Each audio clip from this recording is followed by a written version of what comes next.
अग्रवाल और स्वागत है आपका न्यूज टुडे में। आइए नजर डालते हैं आज के हेडलाइंस पर।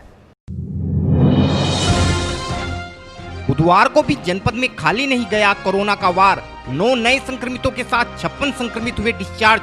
कुल संक्रमितों का आंकड़ा पहुंचा 170 पर।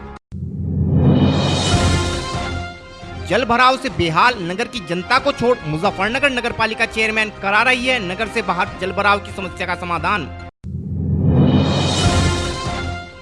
बुधवार को मुजफ्फरनगर में जिलाधिकारी के आदेश पर नगर कोतवाली के मोहल्ला जामिया नगर निवासी युवक का शव कब्र से निकालकर भेजा गया पोस्टमार्टम हेतु। बुधवार को मुजफ्फरनगर की चरथावल पुलिस ने एक और गुड वर्क करते हुए 5 शराब तस्करों को गिरफ्तार कर भेजा जेल। बुधवार को मुजफ्फरनगर जिलाधिकारी ने जिले की औद्योगिक इकाइयों के प्रतिनिधियों के साथ जल प्रदूषण के मुद्दे पर किया बैठक का आयोजन। और अब खबरें विस्तार से।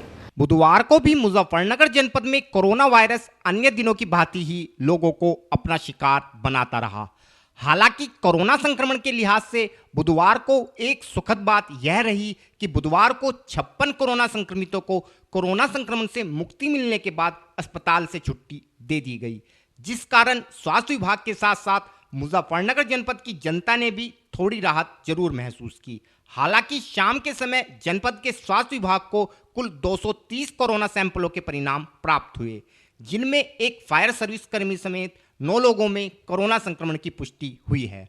इन 9 लोगों में 2 व्यक्ति खतौली के भूड़ क्षेत्र से, 1 व्यक्ति खतौली पुलिस चौकी से, 1 व्यक्ति खतौली के इस्लाम नगर से, 1 व्यक्ति साउथ सिविल लाइन मुजफ्फरनगर से, 1 व्यक्ति दमकल विभाग से, 1 व्यक्ति अवध विहार, 1 व्यक्ति मुजफ्फरनगर टाउन हॉल स्थित विद्युत विभाग तथा ब्रह्मपुरी निवासी 1 व्यक्ति की रिपोर्ट ट्रूनेट मशीन के माध्यम से प्राप्त हुई है।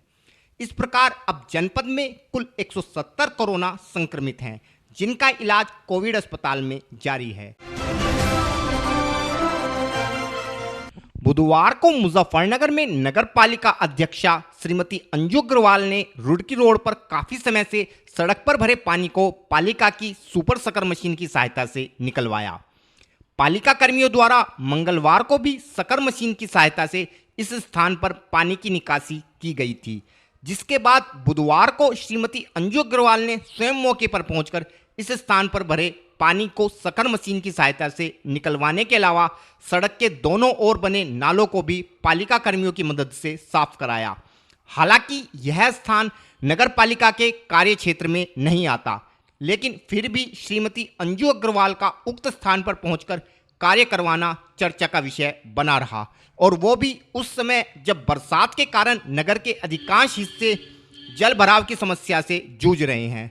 तब अपने कार्य क्षेत्र को छोड़कर कार्य क्षेत्र से बाहर के इलाकों में कार्य कराना कहां तक तर्कसंगत कहलाएगा। अब यह कार्य जनहित में कराया जा रहा है अथवा इसमें भी राजनीति है, यह तो आने वाला समय ही बतलाएगा। परंतु जब इस मुद्दे पर संवाददाता द्वारा चेयरमैन साहिबा से सवाल किए गए तो उनका कहना था कि उनके विभाग ने नगर के अंदर जल भराव को लेकर पूरी प्लानिंग कर ली है तथा शीघ्र ही इस पर अमल शुरू हो जाएगा। जी मैम, रुड़की रोड पर सफाई कराई जा रही है जो आपके क्षेत्र में भी नहीं आता है, इसकी कोई खास वजह? देखिए, जनहित के कार्य हैं ये, इसमें ये नहीं देखा जाता है कि हमारे क्षेत्र में आता है नहीं आता है। जब मैं इधर से निकली तो मुझे ये लगा कि काफ़ी पानी भी भरा हुआ है, जीटी रोड है, हाईवे है और शहर से लगा हुआ है, तो सोचा कि इसके पानी को निकलवाया जाए। तो सुपर सकर मशीन आ रही है, कल भी लगवाया था हमने, और हमारी पूरी टीम नाला सफाई की भी लगी हुई है। सोचा कि हो सकता है कि नाला खुलवाने से कुछ काम चल जाए, तो दोनों तरफ के नाले भी साफ़ कराए जा रहे हैं। और प्लानिंग पूरी इस तरह की है कि शहर में हम लगे हुए हैं, आपने भी देखा होगा, हमारे 80% नाले साफ़ हो गए हैं। और अब मैं सुजड़ू चुंगी तक, शहर से सुजड़ू चुंगी तक साफ़ करवाने के बाद इधर वहलना चौक से काली नदी तक भी इसका हमने प्लानिंग कर ली है।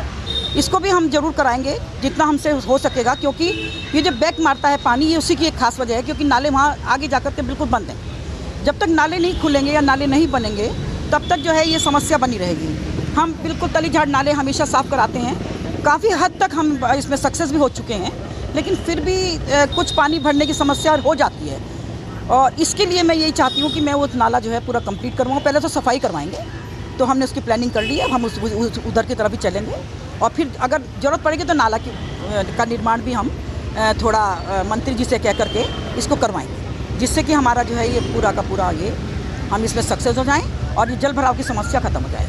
पूरी प्लानिंग चल रही है शहर में कि किसी तरह की भी कोई परेशानी ना हो। हमेशा ये पूछा जाता है कि भाई क्या दिक्कत है, तो इधर से निकली थी तो इस वजह से मैंने ये जनहित में मैंने कहीं ना कहीं देखा जाता है प्रशासन भी इस रास्ते के पानी को लेकर फेल होता नजर आ रहा है। प्रशासन ने टेम्परेरी घड़ोंचा लगा दिया था, लेकिन उस घड़ोंचे के लगने से दिक्कतें कम ना होकर वो डबल हो गई। आगे पानी भर गया, लोग आए दिन यहाँ एम्बुलेंस रिक्शाएँ पलटती रहती हैं, हादसे होते रहते हैं। तो देखिए ये तो थोड़ा सा प्रशासन को भी, शासन को भी, हमारे मंत्री जी हैं 3 यहाँ पर, उन्हें भी थोड़ा सा इस समस्या को देखना पड़ेगा, क्योंकि ये मेरे क्षेत्र में नहीं आता है। अगर क्षेत्र में आता तो ज़रूर भी हम सब कुछ करते। ये तो थोड़ा सा ये पानी बहुत ज़्यादा भर गया था, इसमें ये नहीं समझ में आ रहा था गड्ढा कहाँ है, सड़क कहाँ है, तो इसे निकलवाना मैंने सोचा इसे पहले निकलवा ही दिया जाए। एक्सीडेंट हो उससे क्या फ़ायदा है। तो ये थोड़ा सा प्रशासन का काम है, तो ये वही देखेंगे क्या वजह है क्या नहीं है, तो ये चीज़ देखनी चाहिए और ज़रूरत समझेंगे, हमें कहेंगे तो हम भी इस पर कराएंगे। अब चेयरमैन साहिबा को कौन समझाए कि यदि विभाग बरसात आने के बाद इस समस्या के लिए प्लानिंग करेगा तो समस्या का समाधान कब होगा, या बस हर व्यक्ति समाधान के बजाय राजनीति करने में ही व्यस्त है। बुधवार को मुजफ्फरनगर में नगर कोतवाली क्षेत्र के मोहल्ला जामिया नगर निवासी एक युवक के शव को कब्र से निकालकर उसके परिजनों के आग्रह पर जिलाधिकारी के आदेश के बाद पोस्टमार्टम हेतु भेजा गया।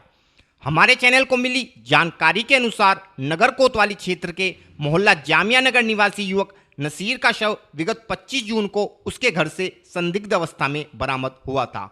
नसीर के शव पर चोट के निशान थे। उस समय नसीर के परिजनों ने इसे आत्महत्या मानते हुए बिना किसी पुलिस कार्यवाही के शव को खालापार स्थित कब्रिस्तान में सुपुर्दे खाक कर दिया था। कुछ समय बाद नसीर के परिजनों को मालूम हुआ कि नसीर की हत्या उसकी पत्नी ने अपने 3 अन्य साथियों के साथ मिलकर की है, जिसके बाद मृतक के परिजनों ने शव को कब्र से निकलवाकर उसका पोस्टमार्टम कराने हेतु जिलाधिकारी कार्यालय में प्रार्थना पत्र दिया था। इस विषय में जानकारी देते हुए मृतक के एक परिजन ने बताया। मोहम्मद आसिफ जी, आज कब्र खुदवाई जा रही है, किसकी है, क्या पूरा मामला है? बड़े भैया हैं हमारे। क्या नाम था इनका? इनका नाम था मोहम्मद नासिर जी। क्यों कब्र इनकी खुदवाई जा रही है? हमें पीएम करवाना है इनका। कि क्या मामला हुआ था, कैसे एक्सपायर हुए थे? मामला ये हो रहा था कि 7:30 बजे दुल्ले वाला आया था उन्हें घर पे 7:15 बजे करीब, और दुल्ले वाले जो हैं उन्होंने गेट बजाए, बैठक में से आवाज़ है कि बैठक में को आ जाओ आप। उनका एक बच्चा है 6 साल का बड़ा वाला, एक 3.5 साल का है। तो जो 6 साल वाला बच्चा है 5.5 साल का, उसने सामने वाले दरवाजे की कुंडी खोल दी, और जो दुल्ले वाले बाहर सड़क पर खड़े थे उन्होंने एक कम हक्के तक रह गए में, तो मैं उल्टी सीधा आया, उन्होंने रुका रहा, पड़ोसी एकदम जाग गए। जिस टाइम पड़ोसी जाग गए उन्होंने कहा, कहने लगी देखो नसीर को क्या हुआ, कि नसीर ख़त्म हो गया दिखे। मैं पैसे लेने आया बेचारे डुल्ले के, वो सामान मंगाया था हमारा भाई, डुल्ले छिनाया काम कर देते मैं। और जैसो मैं आए डुल्ले वाले, उन्होंने रुक रहा, बराबर वाला है, पड़ोसी वाला है एकदम। उन्होंने देखा कि क्या बात ही, हमारा मकान जो है आगे है थोड़ा, कम से कम 20 मकान आगे है। तो जैसो वो मोड़ है हमारे गली का, हमारे घर पे सूचना गई, धुल्ले वाला आ गिरा था, पड़ता भी सारा बीमार आदमी, उनको ऑपरेशन हुआ। क्या बताया फिर उन्होंने बताया कि भाई नसीर को देख लो, तुम्हारा बच्चा ख़त्म हो गया। 7:30 बज रहे थे, तो पापा भागे, मैं ऊपर कमरे में रहता हूँ। कितनी उम्र होगी नासिर की? कोई 37 साल के करीब है। तो जैसो मैं आए पापा हर, तो उस टाइम पे डेड बॉडी नीचे तार रखी थी उन्होंने। किसने? वो महिलाओं ने तार ली कि भाई ज़्यादा जान हो बिचारों में। अब जो पड़ोसी होते हैं हम दर्द होते हैं। जी जी जी, आगे बताइए। और जी फिर जैसे गई सूचना, फिर वो बच्चा जो भतीजा है मेरा भाई का, जो हमारे भाई मर गए, उनका लड़का आया ऊपर मेरे कि पापा ने फंसी लगा ली। वो बच्चा है, उसे क्या पता। वो आया, मैं चाय पी रहा था, एकदम चाय छोड़ के मैं बहुत तेज़ भागा, तो देखा मैंने बहुत भीड़ इकट्ठा हो रही थी वहाँ पे। जब जाके देखा तो मेरे भाई को उन्होंने चरपाई पे पड़ा रखा था। तो जैसे पड़ा रखा था, कुछ यूँ कहा कहने भाई ने फांसी लगा ली, कोई कह रहे कहने भाई इसे मार दिया, किसी ने कहा कहने भाई इसकी बहू की रिकॉर्डिंग पकड़ी गई थी, उसमें 10-12 दिन से सीधे चल रहा था। तो यूँ सुना मैंने महल्ले में कि भाई ने कहा था हमारे मरने वाले ने कि इन शादी से निमट जाऊँ मैं, 4-5 दिन शादी के रह गए, उसके बाद मैं अपने घर वालों को बिठाऊंगा और उन्हें बिठाऊंगा। किसकी शादी थी? शादी उन्हीं की साली की थी। तो अब क्या हुआ? अब आगे जो है जी, जैसे हमारे भाई थे मैं, तो एक दिन पहले जिस दिन उनकी डेथ हुई, उनके साले आए हुए थे, साली आई हुई थी, उनकी दावत कर रखी थी भैया ने हमारे। और महल्ले वालों ने सोचा भाई दावत कर रखी, मेहमान आ रहे जा रहे हैं इनके। फिर पूरा महल्ला, जिस टाइम हमने अपने भाई को यहाँ दफन कर दिया, पूरा महल्ला आया कि ऐसे बात थी कि नसीर में तो लड़ाई हो रही थी। अच्छा में हमें बतला में नहीं थे बात। तो जो हमारे भाई थे 6 साल से हमारे से अलग थे किराए पे, वे किराए पे रहते थे। तो अब क्या हुआ इसमें? बस अब जब हमें पता लगा कि इसको तो मारा गया, एक हमारे यहाँ यहीं थी फंसी देखी थी हमने कि गले पे निशान बहुत गहरा था, तो हमने अपने भाई को देखा, मगर हमारे भाई के गले पे कोई निशान नहीं था। तो आपको लगा किसने मारा है? हाँ जी, बस भाभी बता गई वो उसकी बहू, क्योंकि दोनों ही रहते थे में, 2 बच्चे हैं उनके और दोनों में है, एक मकान है ऊपर ही बना हुआ, उसके नीचे भी अकेले में ही रहते थे उसमें। अब इनकी बॉडी यहाँ से निकाली गई है? जी, बॉडी निकलवाई हमने केस कर दिया, उन पर मुकदमा दर्ज हो गया उनके खिलाफ। तो हम तो पीएम करवाना चाहते हैं इनका, पता पीएम से लगेगा कि क्या केस हमारा केस नहीं। बुधवार को जिलाधिकारी के आदेश पर तहसीलदार सदर श्री राजकुमार की उपस्थिति में नसीर का शव खालापार स्थित कब्रिस्तान से निकलवाकर पोस्टमार्टम हेतु भेजा गया। इस संबंध में और अधिक जानकारी देते हुए तहसीलदार सदर श्री राजकुमार ने बताया। ये ऐसा है, आज जिलाधिकारी महोदय के आदेश के अनुपालन में मैं नायब तहसीलदार सदर राजकुमार सिंह और सीओ सिटी थाना प्रभारी और सभी विवेचक के उपस्थिति में थाना कोतवाली में जो मुकदमा नंबर 502/20 302 धारा के संबंध में इस डेड बॉडी को कब्र से नियम और कार्रवाई के तहत निकाला जा रहा है और इसके लिए पंचायतनामा और पोस्टमार्टम की कार्रवाई के लिए इसे भेजा जा रहा है। सर क्या नाम था इसका? नसीर बताया जा रहा है। इनका नाम नसीर उर्फ नासिर और पिता का नाम जो है सबीर, ये रहने वाले जामिया नगर के हैं। इनकी डेथ 25 जून 2020 को हुई थी। आज ने यहाँ से डेड बॉडी के निकाल के पोस्टमार्टम और अपने के पंचायतनामा के लिए भेजा जा रहा है। उसकी कार्रवाई के बाद जो भी खबर होगी वो मिल जाएगी। और फिलहाल वक्त है एक छोटे से ब्रेक का, जल्द हाजिर होंगे। Mahindra A to Z Auto Wheels Private Limited, exchange any car for a new Mahindra।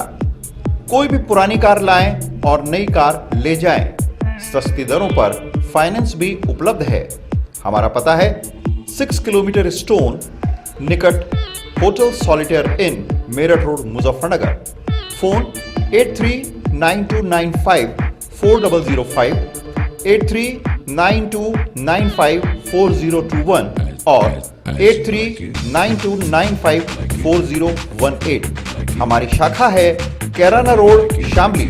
Mobile 8392954051 extension 1546, near पशुपेट Delhi Saharanpur highway Baraut Baghpat. Phone 9639004811 extension 2122।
खेल का आगाज किया जाए।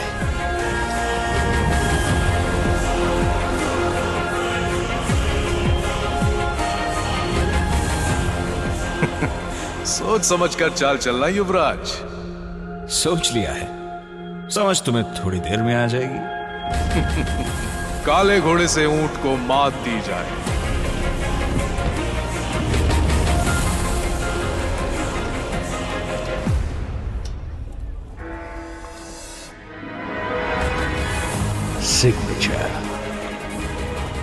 वजीर से काले हाथी को मात दी जाए।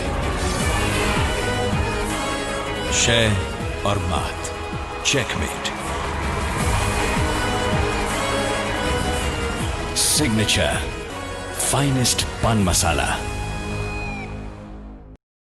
ब्रेक के बाद स्वागत है आपका।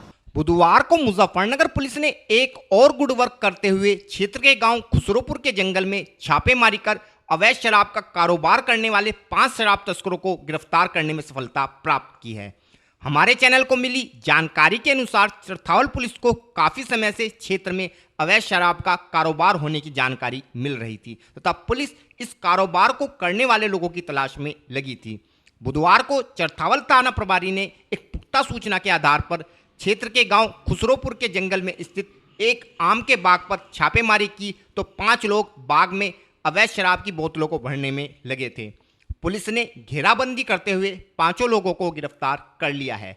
पुलिस ने मौके से 25 पेटी शराब जिसमें 240 बोतल व 250 पव्वे हैं तथा 3 तमंचे व कारतूस, 2 चाकू, 10 किलो यूरिया, 50 खाली पव्वे व 12 खाली बोतल, एक सेंट्रो कार जिसका नंबर फर्जी है तथा एक प्लेटिना मोटरसाइकिल जिसका नंबर भी फर्जी है तथा शराब बनाने के उपकरण बरामद किए हैं। पुलिस के अनुसार ये लोग हरियाणा से शराब की तस्करी कर उसमें यूरिया मिलाकर बाजार में बेचते थे।